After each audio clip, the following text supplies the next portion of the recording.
Here we have another linear inequalities example problem, and the directions for this example problem is to solve the inequality and give the solution in inequality and interval notation form. This example problem is different than the ones that we've done in the past because we have a double inequality. So what that means is we'll have two less than signs in our example. So the first step to solving this example problem is we want to simplify this middle term. So to do that, we're going to FOIL the -7 into the 3x plus 2 term. So you can see that here. And after simplifying that, we're left with -21x minus 14. The next step is we want to combine the constants. So we just want this middle term to only have the x portion. So to do that, we're going to add 14 to both the left and right hand sides. So you can see here we've added 14, and what we're left with is 0, which is less than -21x, which is less than 15.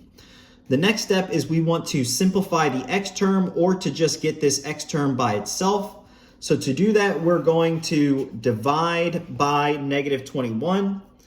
So you can see here we're dividing the left-hand side by -21 as well as the right-hand side by -21.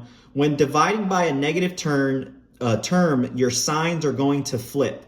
So you can see here the less than sign has now flipped to a greater than sign. And this less than sign has flipped to a greater than sign as well.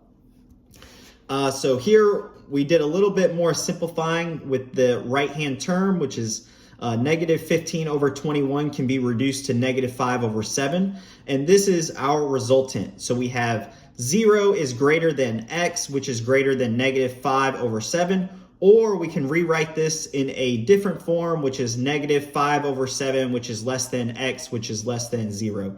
Typically in books, you'll see it written in this right-hand side form.